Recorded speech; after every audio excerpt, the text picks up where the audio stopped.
ഈശോംശിഹായ്ക്ക് സ്തുതിയായിരിക്കട്ടെ. ഞാൻ മാണിപ്പറമ്പിലച്ചൻ. പഴയ നിയമവചന ധ്യാനം ക്ലാസ് 53. ഉൽപ്പത്തി പുസ്തകം 6-ാമത്തെ അധ്യായം 1 മുതൽ 4 വരെയുള്ള തിരുവചനങ്ങൾ. മനുഷ്യർ ഭൂമിയിൽ പെരുകാൻ തുടങ്ങുകയും അവർക്ക് പുത്രന്മാർ ജനിക്കുകയും ചെയ്തപ്പോൾ മനുഷ്യപുത്രന്മാർ അഴകുള്ളവരാണ് എന്ന് കണ്ട് ദൈവപുത്രന്മാർ തങ്ങൾക്ക് ബോധിച്ചവരെയെല്ലാം ഭാര്യമാരായി സ്വീകരിച്ചു. അപ്പോൾ യാഹ്വേ പറഞ്ഞു, എൻ്റെ ആത്മാവ് മനുഷ്യനിൽ എന്നേക്കും വസിക്കുകയില്ല. അവൻ ജഡമാണല്ലോ. അവൻ്റെ ആയുസ് 120 സംവത്സരമായിരിക്കും. ദൈവപുത്രന്മാർ മനുഷ്യപുത്രന്മാരുമായി സംഗമിക്കുകയും അവർ മക്കളെ പ്രസവിക്കുകയും ചെയ്തിരുന്ന അക്കാലത്തും പിന്നീടും ഭൂമിയിൽ മല്ലന്മാർ ഉണ്ടായിരുന്നു. അവരാണ് പുരാതന കാലത്തെ വീരന്മാർ, കീർത്തി കേട്ട പുരുഷന്മാർ തന്നെ. ഉൽപ്പത്തി പുസ്തകത്തിൽ വളരെ നിർണായകമായ ഒരു തിരുവചന പാഠമാണ് നമ്മൾ ഈ കേട്ടത്. പല തട്ടുകളിലും തലങ്ങളിലും വ്യാഖ്യാനിക്കാവുന്നതും വ്യാഖ്യാനിക്കേണ്ടതുമായ വിശുദ്ധ ലിഖിതമാണിത്. സേത്തിൻ്റെ, ഹാബേലിന് പകരം ആദാമിനും ഹവ്വയ്ക്കും ജനിച്ച സേത്തിൻ്റെ വിശുദ്ധ തലമുറയിൽപ്പെട്ടവരെയാണ് ദൈവപുത്രന്മാർ എന്ന് പറയുന്നത്. വിശുദ്ധരുടെ തലമുറ. ഈ കൊലപാതകിയായ കായീൻ്റെ ദുഷിച്ച തലമുറയെയാണ് മനുഷ്യപുത്രിമാർ എന്ന് വിവക്ഷിക്കുന്നത്. അവർ തമ്മിലുള്ള ആ വിശുദ്ധ കൂട്ടുകെട്ടിലൂടെ വിശുദ്ധരും പാപികളും തമ്മിലുള്ള, അല്ലെങ്കിൽ കൊലപാതകികളും തമ്മിലുള്ള ആ വിശുദ്ധമായ കൂട്ടുകെട്ടിലൂടെ ഭൂമുഖത്ത് മുഴുവൻ വഷളത്തരം പ്രചരിക്കുന്നു. അതിൽ നോഹയുടെ കുടുംബം ഒഴികെ മറ്റെല്ലാവരും ഈ വഷളത്തരത്തിൽ പങ്കുപറ്റുന്നു. വിശുദ്ധരെ പാപികളുമായി കൂട്ടുചേരുന്നത് പാപം ചെയ്യാനല്ല, പാപികളെ മാനസാന്തരത്തിലേക്ക് നയിക്കാൻ വേണ്ടിയാണ്. പക്ഷെ അതിന് പകരം ഇവിടെ സംഭവിച്ചത് കൂടുതൽ ഈ രാക്ഷസ രൂപമായ തിന്മയുടെ ആവിർഭാവമാണ്. അതിൽ മനുഷ്യനെ ദൈവം സൃഷ്ടിച്ചതിൽ ദൈവത്തിന് ദൈവം ഖേദിക്കുകയും ഒക്കെ ചെയ്യുന്നുണ്ട്. അപ്പോൾ ഒന്നാമത്തെ തലത്തിലുള്ള വായന ഇതാണ്. ഈ ദൈവപുത്രന്മാർ എന്ന് പറയുന്നത് സേത്തിൻ്റെ വിശുദ്ധമായ തലമുറ, മനുഷ്യപുത്രന്മാർ എന്ന് പറയുന്നത് കായീൻ്റെ ദുഷിച്ച തലമുറ. അവർ തമ്മിൽ അവിശുദ്ധ കൂട്ടുകെട്ടുണ്ടായി എന്നാണ് ഒന്നാമത്തെ തലത്തിലർത്ഥം. ഒരു ആഴമേറെ തലത്തിൽ ചിന്തിക്കുമ്പോൾ പിശാചുക്കളുടെ ഉദ്ഭവമാണ് ഈ തിരുവചന പാഠം വെളിപ്പെടുത്തുന്നത്. യഹൂദരും ക്രിസ്ത്യാനികളൊക്കെ ഒരുപോലെ അത് കരുതുന്നുണ്ട്. മത്തായിയുടെ സുവിശേഷം 25:41, വെളിപാട് പുസ്തകം 12:4, 12:7. കാവൽക്കാർ നമ്മൾ മുമ്പ് ഇതിനെക്കുറിച്ചൊന്ന് ചർച്ച ചെയ്തിട്ടുണ്ട്. എന്നാലും നമുക്ക് ഒന്നുകൂടി പറയാം. ഈ യൂദാസ്ലീഹയുടെ ലേഖനവും പത്രോസിൻ്റെ 2ാമത്തെ ലേഖനമൊക്കെ ചർച്ച ചെയ്തപ്പോൾ നമ്മൾ പറഞ്ഞിട്ടുണ്ട്. കാവൽക്കാർ വാച്ചേഴ്സ് എന്ന വിഭാഗത്തിലുള്ള ഗന്ധർവന്മാർക്കുള്ള സംജ്ഞയാണ് ദൈവപുത്രന്മാർ. ഇയ്യോബിൻ്റെ പുസ്തകം 1:6 കാണാം. അവര് മനുഷ്യരുടെ പ്രച്ഛന്ന വേഷത്തിൽ വന്ന് സുന്ദരികളായ മനുഷ്യപുത്രന്മാരുമായി ലൈംഗിക ബന്ധം പുലർത്തി. അവർക്കുണ്ടായ മക്കളാണ് രാക്ഷസന്മാർ അല്ലെങ്കിൽ മല്ലന്മാർ. ആ ഗന്ധർവന്മാരാണ് വീണുപോയ മാലാഖമാര്. ആ വീണുപോയ മാലാഖമാരാണ് പിശാചുക്കൾ. ഹനോക്കിൻ്റെ 1ാമത്തെ പുസ്തകം 6-7 അധ്യായങ്ങളിൽ ജൂബിലികളുടെ ഗ്രന്ഥം, ഇത് രണ്ടും അപ്രാമാണിക പുസ്തകമാണ്. ഹനോക്കിൻ്റെ പുസ്തകം യൂദാസ്ലീഹയുടെ ലേഖനത്തിൽ റെഫർ ചെയ്തിട്ടുണ്ട്. ജൂബിലികളുടെ ഗ്രന്ഥം 5-ാമത്തെ അധ്യായം 1 മുതൽ 7 വരെ വാക്യങ്ങൾ, പിന്നെ 21-ാം അധ്യായം, അവിടേക്ക് ഈ കഥകൾ കാണാം. വിശുദ്ധ ജസ്റ്റിൻ മാർട്ടേർ ആദ്യത്തെ വിശ്വാസ സംരക്ഷണം എന്ന പുസ്തകത്തിൽ ഇത് സൂചിപ്പിച്ചിട്ടുണ്ട്. അലക്സാണ്ട്രിയയിൽ വിശുദ്ധ ക്ലെമന്റ് പ്രബോധകനായ ക്രിസ്തു എന്ന പുസ്തകത്തിൽ ഇത് പറഞ്ഞിട്ടുണ്ട്. അപ്പോൾ പിശാചുക്കളുടെ ഉത്ഭവം അതാണ് ഈ ദൈവപുത്രന്മാരും മനുഷ്യപുത്രന്മാരും തമ്മിലുള്ള കല്യാണവും അവർക്കുണ്ടായ രാക്ഷസ രൂപികളായ മല്ലന്മാരും. വേറെ ഒരു രാഷ്ട്രീയ തലത്തിൽ വായിച്ചെടുക്കുമ്പോൾ രാജാക്കന്മാരെ ദൈവപുത്രന്മാർ എന്ന് വിളിച്ചിരുന്നു. സങ്കീർത്തനം 2:7, 2 സാമുവേൽ 7:14. ഈ രാജാക്കന്മാരുടെ ദൈവപുത്രന്മാരെന്ന് കരുതപ്പെട്ട രാജാക്കന്മാരുടെ ഏറ്റവും വലിയ ചുമതല എന്താണ്? നാട്ടിലെ പൗരന്മാരെ സംരക്ഷിക്കുക, അവരുടെ സ്വത്തും ജീവനും സംരക്ഷിക്കുക. ഇതാണ് രാജാക്കന്മാരുടെ കടമ. ഇപ്പോൾ സർക്കാരുകളുടെ കടമയായിട്ട് നമ്മൾ പറയുന്നത്. അതിന് പകരമായിട്ടാണ് നമ്മൾ ടാക്സ് കൊടുക്കുന്നത്. നമ്മുടെ സ്വത്തിനും ജീവനും സംരക്ഷണം നൽകുമെന്ന ഉറപ്പിലാണ് ആ ഒരു എഗ്രിമെൻ്റ് ഉണ്ട്, ആ ഒരു ഉടമ്പടിയുണ്ട്. അതിൻ്റെ വെളിച്ചത്തിലാണ് നമ്മൾ ടാക്സ് കൊടുക്കുന്നത്. അപ്പോൾ പ്രജകളെ സംരക്ഷിക്കാൻ വിശേഷപ്പെട്ട ഉത്തരവാദിത്തമുള്ള രാജാക്കന്മാർ തന്നെ പ്രജകളെ, മനുഷ്യപുത്രന്മാർ, ഈ പ്രജകൾ എന്ന് പറഞ്ഞ മനുഷ്യപുത്രന്മാർ അവരുടെ നിസ്സഹായാവസ്ഥയെ ചൂഷണം ചെയ്യുകയും അവരെ തങ്ങളുടെ വിഷയസുഖത്തിന് ഉപയോഗിക്കുകയും ഉപയോഗം കഴിഞ്ഞ് വലിച്ചെറിയുകയും ചെയ്യുന്നു. അപ്പോൾ രാഷ്ട്രീയ തലത്തിൽ ഈ തിരുവചന പാഠം വായിച്ചെടുക്കാം. ഇസ്രായേലിന്റെ മതപരമായ പശ്ചാത്തലത്തിൽ ഇസ്രായേൽക്കാരാണ് ദൈവപുത്രന്മാർ. ഈജിപ്തിലെ പങ്കനെ ഞാൻ വിളിച്ചു എന്നൊക്കെ പറയുന്നുണ്ടല്ലോ, കർത്താവ് പറയുന്നുണ്ട് ഹോസിയ പ്രവാചകന്റെ പുസ്തകത്തിൽ 11:1. പുറജാതിക്കാരായ കാനാന്യരാണ് മനുഷ്യപുത്രന്മാർ. അവർ തമ്മിലുള്ള മിശ്ര വിവാഹത്തിലൂടെ അവർണ്ണനീയമായ ദോഷങ്ങളാണ് തിരഞ്ഞെടുക്കപ്പെട്ട ജനമായ ഇസ്രായേലിനുള്ളിലേക്ക് കൊണ്ടുവന്നത്. ഇപ്പം നമ്മൾ ലവ് ജിഹാദ് എന്നൊക്കെ പറയുന്നില്ലേ, കോടതികൾ അതില്ലെന്ന് പറഞ്ഞിട്ടുണ്ട്, പലപ്പോഴും പല നേതാക്കന്മാരില്ലെന്ന് പറഞ്ഞിട്ടുണ്ട്, കേരള സ്റ്റോറി അതാണ് ഇതാണ് മറ്റാണെന്നൊക്കെ നമ്മൾ പറഞ്ഞിട്ടുണ്ട്. പക്ഷേ വാസ്തവത്തിൽ ഈ ലവ് ജിഹാദ് എന്ന് പറയുന്ന സംഗതി നടക്കുന്നുണ്ട് താനും. അതത്ര എത്രമാത്രം വിപുലമായിട്ട് നടക്കുന്നു എന്ന് പറയാൻ എനിക്ക് അറിഞ്ഞുകൂടാ. പക്ഷേ ഈ തരത്തിലുള്ള സംഭവങ്ങൾ നടക്കുന്നുണ്ട്. അപ്പോൾ ഏകസത്യ ദൈവമായ യാഹ്വേയെ തിരിച്ചറിഞ്ഞിട്ട്, ഏക രക്ഷകനായ ഏക മധ്യസ്ഥനായ ക്രിസ്തുവിനെ തിരിച്ചറിഞ്ഞിട്ട് അവനെ ഉപേക്ഷിച്ച് അതിനേക്കാൾ വളരെ താഴെയുള്ള വളരെ മോശമായിട്ടുള്ളൊരു മതത്തിലേക്ക് വലിച്ച് ഇഴച്ച് കൊണ്ടുപോയി ഒരു തീവ്രവാദ സ്വഭാവമുള്ള രീതിയിലേക്ക് പോകുക, അല്ലെങ്കിൽ കണ്ട വിഗ്രഹങ്ങളെല്ലാം ആരാധിക്കുന്ന മതത്തിലേക്ക് പോകുക, എല്ലാ മതങ്ങളും ഒന്നാന്ന് പ്രചരിപ്പിക്കുക, മതേതരത്വം എന്ന് പറഞ്ഞാൽ ഏത് തോന്നിവാസം കാണിക്കാനുള്ള ഒരു അവസരമായി കാണുക, ഇതെല്ലാം ഇവിടെ കാണുകയാണ്. ഇസ്രായേല് ഏകസത്യ ദൈവത്തെ തിരിച്ചറിഞ്ഞവരാണ് ഇസ്രായേല്. ആ ഇസ്രായേൽക്കാര് പുറജാതിക്കാരുമായ കാനാന്യര് ഇല്ലേ, മനുഷ്യപുത്രന്മാരുമായി ഇല്ലേ കല്യാണം കഴിച്ച് ബന്ധമുണ്ടായി ഏകസത്യ വിശ്വാസം നശിക്കുക. ഏകസത്യ വിശ്വാസം കൊണ്ടുവരികയാണെങ്കിൽ നല്ലത്. ഈ ഏക ദൈവം, ഏക സത്യദൈവം, ഏക രക്ഷകൻ, ഏക മധ്യസ്ഥൻ, മരിച്ചവരിൽ നിന്ന് ഉയർപ്പിക്കപ്പെട്ട ഏക വ്യക്തി, അത് യേശുക്രിസ്തു. അവനെ തിരിച്ചറിഞ്ഞിട്ട് ഇതൊന്നും സംഭവിക്കാത്ത ഒരു മതത്തിലേക്ക് താഴെ ഇങ്ങനെ വലിച്ചഴച്ച് കൊണ്ടുപോകുമ്പോൾ അതിൽ യാതൊരു പ്രയാസവും തോന്നാത്ത മനുഷ്യര് അവര് സൃഷ്ടിക്കുന്നത് രാക്ഷസ രൂപികളായ വഷളത്തരമാണ്. അത് നമുക്കിപ്പം മനസ്സിലാക്കണമെന്നില്ല. രണ്ടുപേർ സ്നേഹിച്ചാൽ അങ്ങ് ജീവിച്ചാൽ പോരെ. പല സിനിമകളിൽ അങ്ങനെ പറഞ്ഞിട്ടുണ്ട്, നമ്മുടെ നാട്ടിലൊക്കെ പലർക്കും തോന്നിയിട്ടുണ്ട്. രണ്ടുപേരെ സ്നേഹം വേർതിരിക്കാൻ വല്ലതും കഴിയുമോ? ഈ സ്നേഹം വെറുതെ അങ്ങ് നിൽക്കില്ലല്ലോ. രണ്ടുപേര് മനുഷ്യരെ സ്നേഹിക്കുന്നതെങ്കിലും വെറുതെ രണ്ടുപേരെ സ്നേഹം മാത്രമാണ് അവിടെ ഇഷ്യൂ. ഈ അവരുടെ അടിസ്ഥാന വിശ്വാസങ്ങളില്ലേ, ദൈവം, ഏകസത്യ ദൈവം അവരുടെ വിശ്വാസത്തിന്റെ, അവരുടെ സ്നേഹത്തിന്റെ ഒരു പരിഗണനയാകാത്തത് എന്തുകൊണ്ട്? അവരുടെ വിശ്വാസം, ഏകസത്യ ദൈവത്തിലുള്ള വിശ്വാസം, ഏക രക്ഷകളുടെ വിശ്വാസം, ഏക മധ്യസ്ഥനുള്ള വിശ്വാസം എന്തുകൊണ്ട് അവരുടെ സ്നേഹത്തിന്റെ പരിഗണനകളിൽ ഒന്നാകുന്നില്ല? ഞങ്ങൾ രണ്ടുപേരെ സ്നേഹിച്ചു അങ്ങ് മതി എന്ന് പറഞ്ഞു പോകുന്നതിൽ എന്താണ് അർത്ഥം? അതും ഏകസത്യദൈവത്തെ തിരിച്ചറിയാത്തവരുടെ മതങ്ങളിലേക്ക് വീണു പോകുക എന്ന് പറഞ്ഞാൽ. അപ്പൊ ചില സെലിബ്രിറ്റികളുടെ കല്യാണമൊക്കെ വലിയ ആഘോഷമാർ ചെയ്യുകയും അവർ ചിലപ്പോൾ സന്തോഷത്തോടെ ജീവിക്കുന്നുണ്ടാകാം. പക്ഷെ അതുകൊണ്ട് മാത്രമായില്ലല്ലോ. ഭൗമിക ജീവിതത്തിലെ പ്രത്യാശ മാത്രമാണ് നമ്മുടെ പ്രത്യാശയെങ്കിൽ നമ്മൾ മറ്റെല്ലാവരേക്കാളും മോശമാണ്. അപ്പോൾ ഇതാണ് ഈ മല്ലന്മാര്, രാക്ഷസരൂപികളായ മല്ലന്മാരെ സൃഷ്ടിക്കുന്നത്. ഈ വിശ്വാസം സ്നേഹത്തിന്റെ ഒരു ഘടകമായി മാറാത്ത ഒരു അവസ്ഥയുണ്ടാകുക. എന്നിട്ട് ഉയർന്ന വിശ്വാസമുള്ളവർ താഴ്ന്ന വിശ്വാസത്തിലേക്ക് വീണു പോകുക.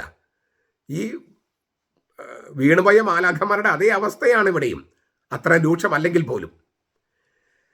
പിന്നെ അടുത്തൊരു തലം എന്ന് പറയുന്നത് മറ്റ് മതങ്ങളുടെ ഒരു പശ്ചാത്തലത്തിൽ പല മതങ്ങളിലും അന്നും ഇന്നും ദേവദാസിമാർ, മനുഷ്യപുത്രിമാരുണ്ട്. ഈ മനുഷ്യപുത്രിമാരെ ഗർഭിണികളാക്കുന്ന ദേവന്മാരെ കുറിച്ചുള്ള കഥകളുണ്ട്. ദേവദാസിമാരെ ഗർഭിണികളാക്കുന്ന ദേവന്മാരെ കുറിച്ച്. വാസ്തവത്തിൽ ദേവന്മാരല്ല, മറ്റാരൊക്കെയാണ്. അന്ധവിശ്വാസങ്ങളുടെ പുറകിൽ ഒരുപാട് അന്ധവിശ്വാസങ്ങൾ ഉപയോഗിച്ച് നിസ്സഹായരായ പെൺകുട്ടികളെ ചൂഷണം ചെയ്യുക, എന്നിട്ട് ലൈംഗികമായിട്ട് ഉപയോഗിക്കുക, അതിനൊരു ദൈവിക മറ കൊടുക്കുക, ഇങ്ങനെയെല്ലാം ചെയ്യുന്നത്.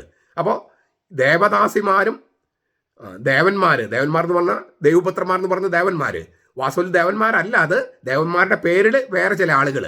അങ്ങനെ ദേവദാസികളെ പോലെയുള്ള പെൺകുട്ടികളെ ദേവന്മാരെന്ന് കണക്കാക്കുന്ന ചില ആളുകൾ, ദൈവപുത്രന്മാരെ കണക്കാക്കുന്ന ചില ആളുകൾ ലൈംഗികമായിട്ട് ഉപയോഗിച്ച് വലിച്ചെറിയുന്ന ഒരവസ്ഥ. അതാണ് മറ്റൊരു തലത്തിൽ വായിക്കേണ്ടത്. പിന്നെ ഒരു ആധ്യാത്മിക തലത്തിൽ വായിക്കേണ്ടതുണ്ട്.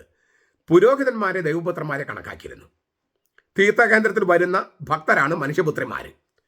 അവർ തമ്മിൽ, അതായത് ഈ ക്ഷേത്രത്തിലോ ദേവാലയത്തിലോ തീർത്ഥകേന്ദ്രത്തിലോ വരുന്ന ഭക്തരായ മനുഷ്യപുത്രിമാരെ ചൂഷണം ചെയ്യുന്ന പുരോഹിത വർഗത്തെയാണ് ഇവിടെ ദൈവപുത്രന്മാർ എന്ന് പറയുന്നത്. അവർ തമ്മിൽ അവിഹിത ലൈംഗിക ബന്ധം, അത് മതത്തെ ആകെ ജീർണിപ്പിക്കും. മതം ജീർണിക്കുമ്പോൾ സമുദായം ജീർണിക്കും. പിന്നെ തിന്മ രാക്ഷസീയ രൂപം പ്രാപിക്കും.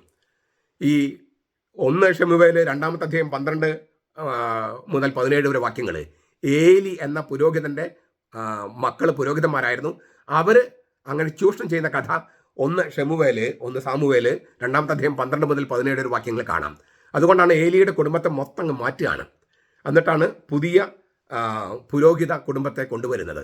ഏലിയുടെ ആ പുരോഹിത കുടുംബത്തെ മൊത്തം എലിമിനേറ്റ് ചെയ്യും ദൈവം. കാരണം ഏലി നല്ല മനുഷ്യനായിരുന്നു, പക്ഷേ സാമുവേലിൻ്റെ ദൈവവിളിക്കൊക്കെ നിർദ്ദേശം കൊടുത്ത, പക്ഷേ ഏലിയുടെ മക്കൾ ചൂഷണം ചെയ്യുകയായിരുന്നു. വന്ന ഭക്തരെയും ദേവാലയത്തിൽ സംഗതികളൊക്കെ അവരെ മൊത്തം എലിമിനേറ്റ് ചെയ്യുന്നുണ്ട്. നിങ്ങൾക്ക് ഇപ്പം നമ്മുടെ കാലയളവിലും ഇങ്ങനെ ഭക്തരെ ചൂഷണം ചെയ്യുന്ന ധാരാളം പുരോഹിതന്മാരെ നമുക്ക് കാണാം. അങ്ങനെ വരുമ്പോൾ മതം ജീർണിക്കുമ്പോൾ സമുദായം ജീർണിക്കും. ആ സമുദായം ജീർണിച്ചു കഴിഞ്ഞാൽ പിന്നെ നമുക്കറിയാലോ, ഇപ്പോൾ നമ്മുടെ സമുദായം ജീർണിച്ച് നിൽക്കുകയാണ്. വാസ്തവത്തിൽ ആർക്കും എന്തും ചെയ്യാവുന്ന ഒരു അവസ്ഥയിലാണ്. രണ്ടുപേര് തമ്മിൽ സമ്മതമുണ്ടെങ്കിൽ എന്തും ചെയ്യാമെന്ന് സുപ്രീം കോടതിയൊക്കെ വിധിച്ചിരിക്കുമ്പോൾ ധാർമ്മികതയ്ക്ക് യാതൊരു വിലയില്ലാതായി. ആർക്കും എന്തും ചെയ്യാമെന്നൊരു തോന്നിവാസം. സമുദായം ജീർണിച്ച് അങ്ങേയറ്റം മോശമായിട്ട് നിൽക്കുകയാണ്. ഇതിനിടയിലേക്കാണ് നമ്മുടെ മക്കളും നമ്മുടെ യുവാക്കളൊക്കെ വരുന്നത്. അവരൊക്കെ ആകെ കൺഫ്യൂഷനിലാണ്, ആകെ ആശയക്കുഴപ്പത്തിലാണ്. എവിടേക്കാണ് നമ്മുടെ സമുദായം പോകുന്നത്? അപ്പോൾ ഇതൊരു വല്ലാത്ത പ്രതിസന്ധി നമ്മുടെ സമുദായത്തിൽ സൃഷ്ടിച്ചിട്ടുണ്ട്, അന്നും ഉണ്ടായിരുന്നു. ഈ ലൈംഗികതയും മതവും തമ്മിൽ ഒരു തരം ബന്ധമുണ്ട്. ഈ ഉന്നതങ്ങളിലേക്കുള്ള ഒരു ട്രാൻസെൻഡൻസ്, അതാണ് അതീതമായി പോകലാണ് മതമെന്നാണ് സങ്കല്പം. താഴോട്ടുള്ള ഒരു അതീതമാകലാണ്, കവിഞ്ഞു പോകലാണ് ലൈംഗികത. അപ്പോൾ ഈ ദേവന്മാരെ പ്രീതിപ്പെടുത്താനായിട്ട് മതത്തിൻ്റെ ചട്ടക്കൂട് വരുന്നു. ദേവന്മാരെ പ്രീതിപ്പെടുത്തും, മുകളിലേക്ക് മതം. പക്ഷേ അങ്ങനെ പ്രീതിപ്പെടുന്ന പ്രക്രിയയിൽ ലൈംഗികത ആസ്വദിക്കുക ഈ ദേവദാസിമാരെ പോലെയുള്ളയും എല്ലാ ഭക്തരെയൊക്കെ. അപ്പോൾ ഇങ്ങനെയുള്ള ഒരവസ്ഥ, ഒരു ഉദാഹരണം ഞാൻ പറയാം. ആർട്ടമിസ് എന്ന് പറഞ്ഞാൽ റോമൻ ഡയാന, അത് ഗ്രീക്കുകാർക്ക് അത് ആർട്ടമിസ് ആണ്. എഫേസസിൽ ഒരു അമ്പലമുണ്ടായിരുന്നു ഈ ആർട്ടമിസ് ദേവിക്ക്, റോമൻ ഡയാനയ്ക്ക്. അവിടെ അന്നത്തെ വലിയൊരു എന്താ പറയുക, മഹാത്ഭുതങ്ങളിലെ ഒരു അമ്പലമായിരുന്നു അത്. അവിടെ ആ ദേവാലയത്തിൽ വരുന്ന, അതായത് പൂജയർപ്പിക്കാനോ അല്ലെങ്കിൽ തീർത്ഥാടനത്തിൽ വരുന്ന ഭക്തർക്കെല്ലാം ഫ്രീ ആയിട്ട് വേശ്യാവൃത്തിക്ക് പണം കൊടുത്ത്, സ്ത്രീയുമായിട്ട് ബന്ധപ്പെടുന്നതാണ് വേശ്യാവൃത്തി, പുരുഷനോ സ്ത്രീയോ പണം കൊടുക്കാതെ ഫ്രീ ആയിട്ട് വേശികളുമായിട്ട് ബന്ധപ്പെടാനായിട്ട് 1000 വേശിമാരെയാണ് അവിടെ ഉണ്ടായിരുന്നത്. ആർട്ടമിസ് ക്ഷേത്രത്തിൽ മാത്രം സൗജന്യമായിട്ട് ഭക്തർക്ക് വേശ്യാവൃത്തി നടത്താനായിട്ട് 1000 വേശിമാർ ഈ അമ്പലത്തിൻ്റെ ചുറ്റുപുറത്ത് പാർപ്പിച്ചിരിക്കുക. അപ്പോൾ ക്ഷേത്രത്തിലേക്ക് വരുന്നത് ദേവനെ കണ്ട് ദേവൻ കൊടുക്കുന്ന ഒരു കാഴ്ചയാണ് ഫ്രീ ആയിട്ട് ദേവൻ്റെ ദാസിമാരെ ആയിട്ട് പ്രാപിക്കാം. എന്തുമാത്രം സമുദായ ജീർണതയാണ് ഉണ്ടാവുക. അപ്പം ഇത് ദേവീദേവന്മാരുമായി രഹസ്യബന്ധത്തിൽ ഏർപ്പെടുന്നതിൻ്റെ ഒരു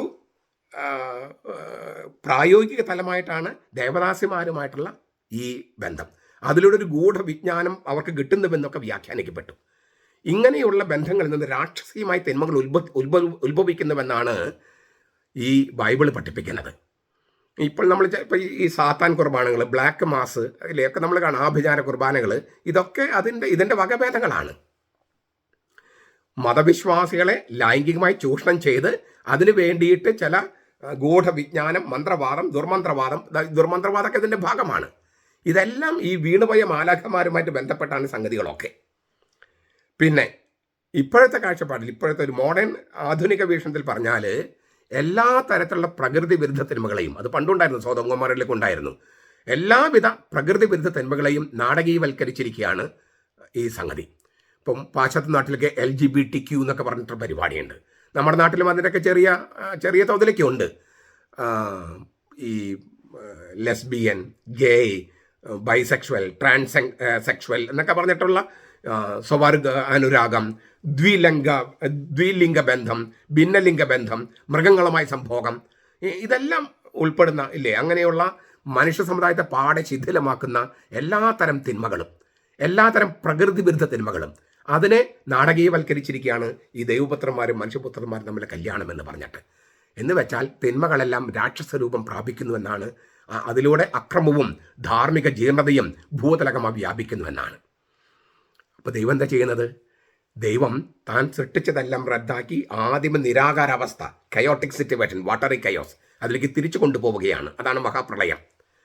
അതായത് പണ്ട് പ്രളയമായിരുന്നു, വെള്ളമായിരുന്നു, അതിനെ ക്രമപ്പെടുത്തിയിട്ടാണ് സൃഷ്ടി, നമ്മൾ പണ്ട് കണ്ടിട്ടുള്ളതാണ്. അപ്പോൾ ആ നിരാകാരാവസ്ഥ, ആദിമ സഞ്ചയം, ഈ ജലസഞ്ചയം അതിലേക്ക് കൊണ്ടുപോകുകയാണ് മഹാപ്രളയത്തിലൂടെ.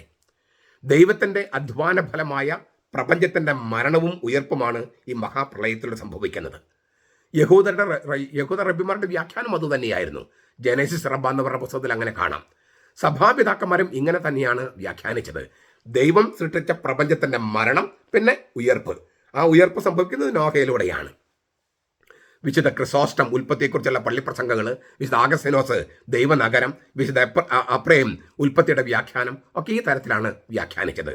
ദൈവത്തിൻ്റെ അധ്വാന ഫലമായ പ്രപഞ്ചം, അതിൻ്റെ മരണം, അതിൻ്റെ ഉയർപ്പ്, മരണത്തിൽ നിന്ന് കഴിഞ്ഞിട്ട് അതിന് ഉയർപ്പ്. ഈ വിലക്കപ്പെട്ട അറിവിൻ്റെ കനി, ജീവവൃക്ഷത്തിൻ്റെ കനി തുടങ്ങിയ ഭക്ഷിച്ച് ദേവന്മാരെ പോലെ അമർത്യത പ്രാപിക്കാം എന്നൊക്കെ ചിലർ പഠിപ്പിക്കുന്നുണ്ട്. ഇത്തരം ഈ പ്രബോധനങ്ങളൊക്കെ അതായത് നമ്മുടെ പരിധികൾ അത് നോക്കാതെ നമുക്ക് പരിധികൾ വേണ്ട, പരിധികളില്ലാതെ ജീവിക്കാം എന്നുള്ള തരത്തിലുള്ളൊരു രീതി. നമുക്ക് ഒരു ബോർഡേഴ്സും വേണ്ട, എല്ലാം അടിഞ്ഞാട്ടം. നമുക്ക് ഒരു പരിമിതികൾ വേണ്ട, എല്ലാവർക്കും എല്ലാം ആകാം. അതൊരു ദുസ്വാതന്ത്ര്യമാണ്, ലൈസൻസാണ്, തോന്നിയാസം. അങ്ങനെ തോന്നിയാസമാകാം എന്ന് പഠിപ്പിക്കുന്ന, അരാജകത്വം പഠിപ്പിക്കുന്ന ഒരുപാട് പേരുണ്ട്. ഇപ്പം യൂറോപ്പിലൊക്കെ അരാജകവാദകം തന്നെ പറഞ്ഞിട്ടുണ്ട്. എന്തിനാണ് സർക്കാരിൻ്റെ നിയമം വേണ്ട, ട്രാഫിക് നിയമം വേണ്ട, ഇങ്ങനെ മൊത്തം മഴകുഴമ്പനാകാം എന്ന് വിചാരിക്കുന്ന ആളുകളുണ്ട്. നമ്മുടെ സമുദായത്തിലുണ്ട്, നമ്മുടെ ചില രൂപതകളിലുണ്ട്. അരാജകത്വം മൊത്തം മഴകുഴമ്പനായിട്ടിരിക്കട്ടെ, അതിലൊരു ആനന്ദം അവർ കണ്ടെത്തുകയാണ്. ആർക്കും കീഴ്പ്പെടേണ്ട, ഒരു പരിധികൾ വേണ്ട, നിയമങ്ങൾ വേണ്ട, ഞങ്ങൾക്ക് തോന്നിയ പോലെ ചെയ്യും, ഞങ്ങൾക്ക് തോന്നിയാൽ അനുസരിക്കും, തോന്നിയില്ലെങ്കിൽ അനുസരിക്കില്ല.